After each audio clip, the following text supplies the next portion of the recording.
আজকে আমি ক্লাস 10-এর জীবজগতের নিয়ন্ত্রণ ও সমন্বয় যে প্রথম অধ্যায় আছে, এই প্রথম অধ্যায় থেকে যে এমসিকিউ টাইপের কোশ্চেনগুলো আছে সেই কোশ্চেনগুলো সলভ করে দিচ্ছি।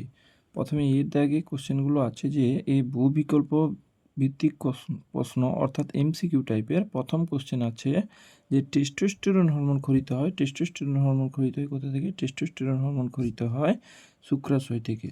তারপরে বলছে ইনসুলিন ক্ষরিত হয় কোথা থেকে? ইনসুলিন ক্ষরিত হয়, এখানে দিয়েছে অপশান পিটুইটারি, থাইরয়েড, বৃক্ক, অগ্নাশয়। এটা হবে ইনসুলিন হচ্ছে অগ্নাশয় থেকে। একটি লোকাল হরমোনের নাম কি? একটি লোকাল হরমোনের নাম হলো টেস্টোস্টেরন। তারপরে বলছে 4 নম্বর দাগে কোশ্চেন বলেছে যে অন্তঃক্ষরা গ্রন্থি থেকে নিঃসৃত হয় না বলেছে, তাহলে এটা হয়ে যাবে আমাদের পেপসিন। তারপরে বীজবিহীন ফল উৎপাদনে সাহায্য করছে। বীজবিহীন ফল উৎপাদন হচ্ছে আইএএ, ইন্ডোল অ্যাসিটিক অ্যাসিড বা অক্সিন হরমোন যেটাকে বলা হয়। তারপরে বলা হচ্ছে যে অ্যামিবার গমনাঙ্গের নাম কি? অ্যামিবার গমনাঙ্গের নাম হচ্ছে ক্ষণপদ বা সিউডোপোডিয়া। এখানে ক্ষণপদ দিয়েছে তাই ক্ষণপদ হবে। তারপরে বলছে দৈহিক উষ্ণতা নিয়ন্ত্রণের জন্য যুক্ত মানব মস্তিষ্কের অংশটি হলো, এটা হবে হাইপোথ্যালামাস। তারপরে বলেছে ইনসুলিন সম্পর্কিত নিচের কোন বক্তব্যটি সঠিক নয় তা শনাক্তকরণ করো। আচ্ছা, এখানে অপশান নাম্বার সিটা হয়ে যাবে সঠিক উত্তর। ফ্যাট ও প্রোটিন গ্লুকোজ রূপান্তরে সাহায্য করে, এটা হচ্ছে সঠিক নয়। হয়েছে। তারপরে বলছে যে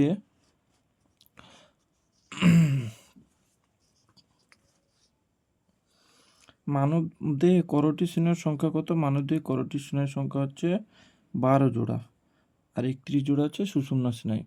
তারপর এখানে 10-এর দাগে কোশ্চেন দিয়েছে বল ও সকেট সন্ধির উদাহরণ হলো, এটা হবে উরু সন্ধি। চোখে ধুলোবালি পড়ার উপক্রম হলে চোখ দুটি মুদে যায়, এটি কী ধরনের ক্রিয়া? এটা হবে প্রতিবর্তক ক্রিয়া।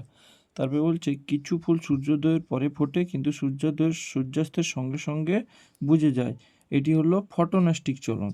তারপরে বলছে অন্ধকারে দেখতে সাহায্য করে, এটা হবে রড কোষ। মানবদেহের ভারসাম্য নিয়ন্ত্রণকারী অংশটি হলো মানবদেহের ভারসাম্য, এটা হবে লঘু মস্তিষ্ক।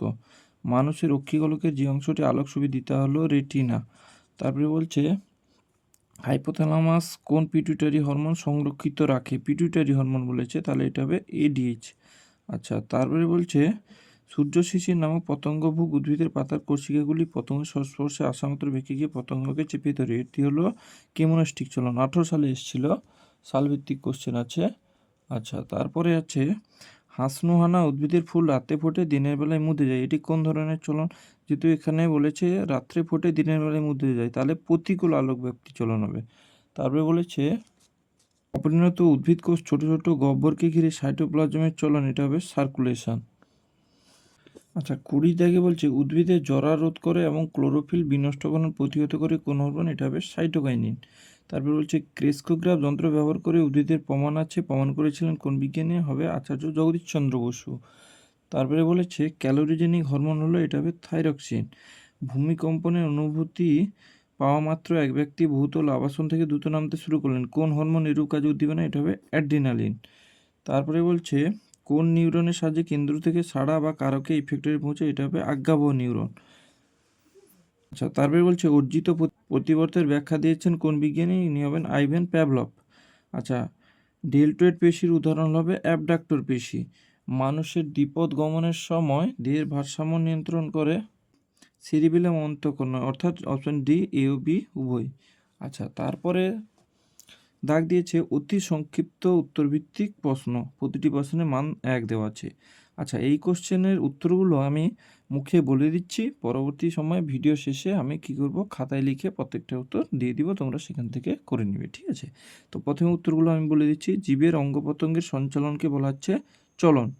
স্পর্শের 2 নম্বর বলেছে স্পর্শের প্রভাবে লজ্জাবতীর পাতা মুদে যায়, এটি কী প্রকারের চলন? এটি হবে সিসমোনাস্টিক চলন, স্পর্শ বলেছে। তারপরে বলছে ট্যাকটিক চলনের একটি উদাহরণ দাও। ট্যাকটিক চলনের উদাহরণ হবে যে ক্লামাইডোমোনাসের আলোর দিকে চলন বা ভলভক্সের চলন হতে পারে, ঠিক আছে?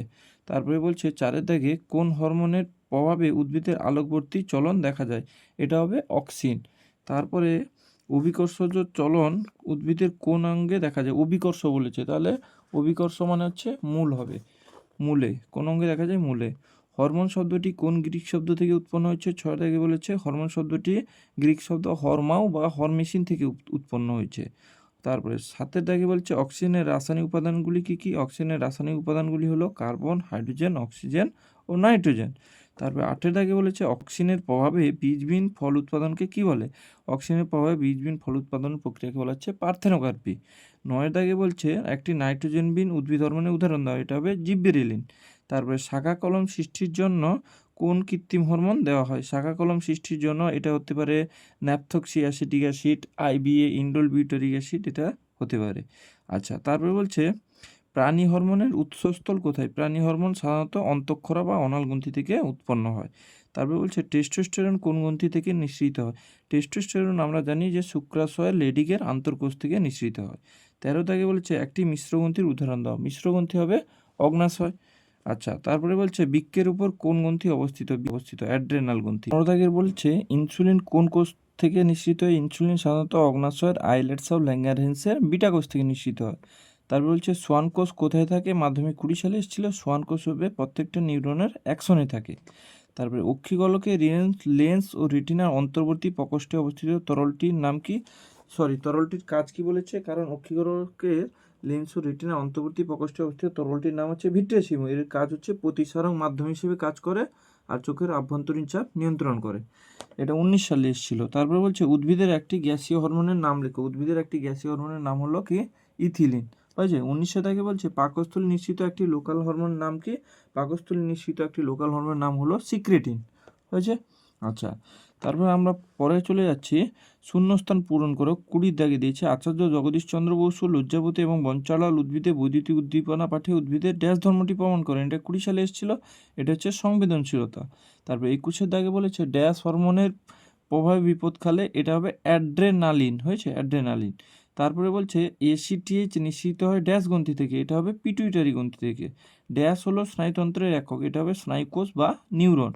তারপরে থাইরক্সিনের অভাবে শিশুদের ড্যাশ রোগ হয়? থাইরক্সিনের অভাবে শিশুদের হয় ক্রেটিনিজম রোগ।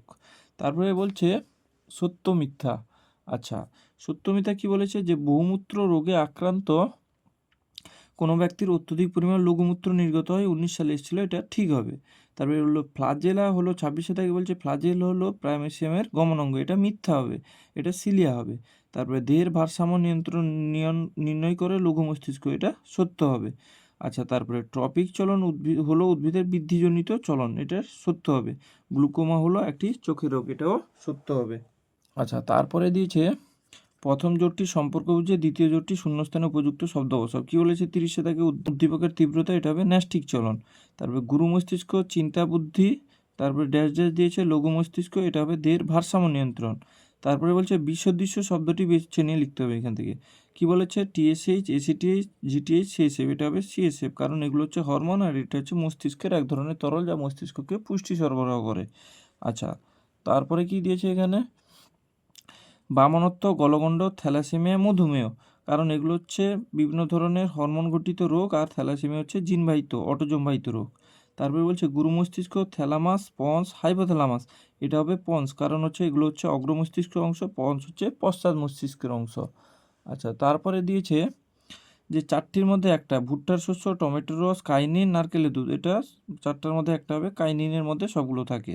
তারপর 36 বলছে মৌলবিপাকীয় হার বৃদ্ধি, থাইরক্সিন, লোহিত রক্তকণিকার ক্রমপরিণতি, এক্স অপথ্যালমিক গয়টা, তাহলে এটা হয়ে যাবে থাইরক্সিন হরমোন। আচ্ছা, তারপর 37 বলছে বল ও শকের সন্ধি, পিপ সন্ধি, কবজা সন্ধি, সচল সন্ধি, এটা হবে সচল সন্ধি। আচ্ছা, তারপরে এপাশে দিয়েছে স্তম্ভ, বাম ডাম স্তম্ভ মেলাতে দিয়েছে। কি বলেছে? একে বলেছে হাইপারমেট্রোপিয়া, এটা হচ্ছে চোখের রোগ। আচ্ছা, নেগেটিভ জিওট্রপিক চলন, এটা হচ্ছে শ্বাসমূল। ঠিক আছে। গলগণ্ড বৃদ্ধি, এটা হবে থাইরক্সিন।